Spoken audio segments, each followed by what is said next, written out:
You ever see a room full of adults freeze up because the only person who knows what's really going on is the kid in the corner wearing a backpack, not a suit? Yeah, that happened. And if you're expecting a miracle story, maybe buckle up. Because this isn't about luck or a gifted program or any of that. It's about the truth nobody wanted to see, especially the people in charge. Let me back up a sec. The morning started with sirens in everyone's head-fire drill energy, but no smoke. Principal Langston, silver hair, pressed suit, acting like he's starring in his own TV show, pacing behind his mahogany desk while his school fell apart outside. The central server at Eastwood Prep, this private, high-tech, all-image institution crashed right after first bell. Files, schedules, standardized testing, even lunch payment spoof, all frozen. Staff were melting down. The IT contractor mumbled something about being out of his depth and got himself cussed out of the building. Langston slammed his door so hard a plaque fell off the wall. Reputation, that's all he cared about. Ironic, since in the next few hours, a 12-year-old was about to become his biggest crisis and only solution. Down in room 2B, Jalen Parker sat in the back, spinning a pencil, eyes scanning everything. He wasn't for money. His mom, Ness Parker, worked as a janitor and only got him in here by pleading for a scholarship after his test scores shocked the district. Langston had played the diversity card for the board, but mostly forgot about Jalen after the cameras were off. Most teachers ignored him unless they needed a quiet kid to fill out a group, and even then, they barely got his name right. Didn't matter. Jalen watched, listened, and most important, built things in his head the rest of the school didn't even know existed. That month, he'd seen the signs. Glitches in the server, bad patches, teachers complaining about logins. He tried warning Mrs. Guthrie, the computer science teacher, but she waved him off. Focus on your work, Jalen. Let the adults handle it. Yeah, that worked out real well. By the time the principal's voice came over the intercom, all staff to the main office, urgent systems issue. The building felt like a dam about to burst. Jalen glanced at his sub, a retired math guy already sweating bullets, then quietly stood up and walked out. "Where do you think you're going?" the sub shouted. "To help," Jalen said, dead calm. The office was chaos. Langston on the phone with the board, the secretary fielding angry parents, the IT tech still hovering like a ghost. Then Jalen stepped in. "Sir, I think I know what's wrong with the server." You should have seen Langston's face, like he'd just been insulted in Latin. "This isn't a science fair," he snapped. But Jalen didn't flinch, explained, line for line, exactly how the backup script failed after a firewall update, how logs had been showing silent errors for a week, and how he'd already copied the packet logs to his USB, just in case. "You want the system back up before lunch?" "Let me try." Langston hesitated, pride and panic fighting it out on his face. But the phones wouldn't stop. He finally waved Jalen to the terminal. "Fine, show me." The room went quiet as this kid plugged in his drive and started typing, logs streaming, code flying, not guessing, but moving with purpose. The IT tech leaned in, shocked. "Are you root?" "I elevated," Jalen replied. "You never pass your own demon. I told Mrs. Guthrie 3 weeks ago." The tech, just blinking, knew the kid was right. In less than 20 minutes, schedules flickered back on, the grading portal returned, and the secretary almost started crying when her messages popped up. "It's coming back," she gasped. Langston tried to recover some authority. "This isn't a permanent fix, you understand?" Jalen just staring down. "No, but I can give you one. If you want to migrate to a cloud node, I'll write the script. You'd have to trust me." "Trust a student?" Langston scoffed. "You already trusted the wrong people," Jalen shot back. "Now, here's the twist." Right then, Superintendent Gale walked in, expecting disaster, and found Jalen surrounded by adults just watching him work. "Who is this?" she demanded. The secretary said, "That's Jalen Parker. He fixed the whole thing." The look she gave Langston said it all. Gale turned to Jalen. "How old are you?" 12. "And you're what?" "A freshman?" "7th grade." She shook her head, then eyed Langston. "You weren't going to let him help?" Langston couldn't answer. The room was so quiet you could hear the server fans. Next day, the entire vibe at Eastwood shifted.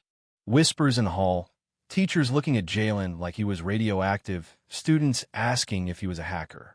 He hated the attention, but knew it wouldn't last. In the teacher's lounge, MS. Reading a kind who wore silk scarves and smelled like elitism complained. That child shouldn't have had access. Mr. Corland, the gym teacher, joked. He saved us. I don't even know what DNS is. Mrs. Guthrie, humbled, stayed silent. Langston stewed in his office, staring at Jalen's 10-page network audit more thorough than anything the paid IT crew produced. He wanted it to be wrong. It wasn't. Jalen's mom came by that afternoon. I heard what happened, she said, hands still red from cleaning. Langston offered a thin smile. Everything was handled within protocol. She wasn't buying it. You want his intelligence for a brochure, but not in your office. I clean these halls. I hear the things people say. My boy saved you, and you're not sure if you should thank him or punish him. Langston promised recognition, but she didn't want a trophy. I want you to see him. An hour later, over the intercom, we'd like to recognize Jalen Parker for his assistance yesterday. The applause in the cafeteria was lazy, the thanks was hollow, and some kid cracked, guess being a nerd pays off. Jalen sat quietly, already planning his next move. That night, in the empty tech lab, he drafted a new security protocol, not for extra credit, but because the system still wasn't safe. Mrs. Guthrie lingered in the doorway silent this time. By Thursday, the school had moved on, pretending nothing happened, but Jalen felt the walls closing in. His badge revoked, his credentials scrubbed, even his robotics teacher told to keep him on curriculum. The message was clear. Stay in your lane. Don't outshine the system. But Jalen? He didn't need permission. At home, he partitioned a hard drive, coded a lightweight scanner he called gatekeeper diagnosing, fixing, even teaching itself. Then he messaged a few other overlooked kids, Caleb, Tara, Zoe, all flying below the radar, all with fire in their veins. They met at the library down the street. No teachers, no supervision, just laptops, code, and wild ideas. In 4 weeks, they had a real platform. Layer 1, Jalen called it. Not a club, a movement. Word spread. Gatekeeper went public. Someone at the CodeBridge Foundation, real tech people, not school admin, found their open source repo. Jalen gets an email. We'd like to talk. What you built could change the way schools protect student data. His mom just smiled. They can't lock every gate, baby. Back at school, things got icy. Langston called a meeting. We can't have students bypassing protocols. MS. Reading insisted. We must protect discipline. Superintendent Gale cut in. You should be asking why a 7th grader outperformed professionals. But Langston just wanted Jalen out of the way. The tech lab was reassigned. Jalen's logins were deleted. But instead of fighting, he built more Gatekeeper 2.0, a modular platform for real diagnostics, anonymous analytics, tools schools didn't know they needed. Then the board got an anonymous report every flaw, every oversight, every time the adults ignored the warning signs, all documented, all sourced. Langston was livid. You've been collecting data on the school. I've been documenting what you ignored, Jalen answered. Langston threatened expulsion. Jalen said quietly, that's not your call anymore. The board votes tomorrow.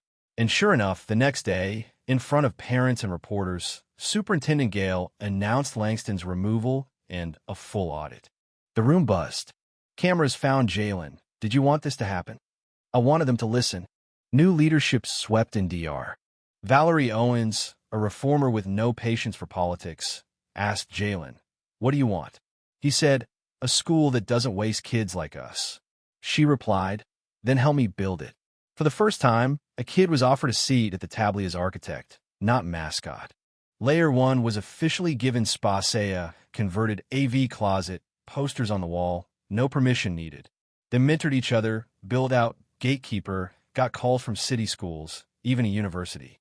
Then big twist, a keynote invitation to the National Youth Tech Symposium in Chicago. 7 of them boarded a plane, not in uniforms but hoodies, ready to show a conference of PhDs what overlooked kids could do.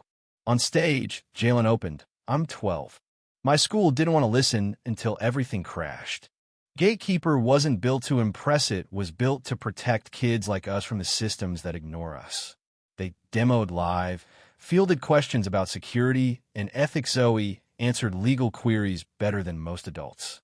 By the end, it was standing ovation, not because they were young, but because they were undeniable. Back home, the change was slow, stubborn, and uneven. Some teachers wanted to join the movement. Others resented it. MS.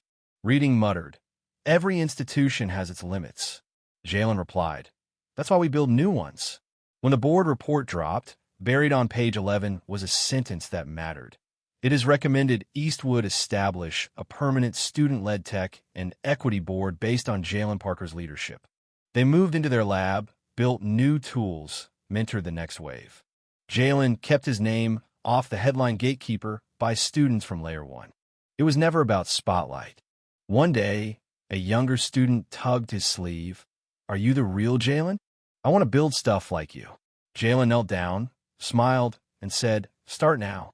Don't wait for anyone, especially not permission." Because in the end, he didn't save Eastwood from the outside. He rewrote it from within, never asking for approval. And that, maybe, is the system's greatest hack of all. So, let me ask you, where do you stand on this? Is the real problem unruly kids, or the adults who built walls to keep them quiet? Drop a comment, share your truth, because maybe, just maybe, it's time brilliance didn't have to wait for permission.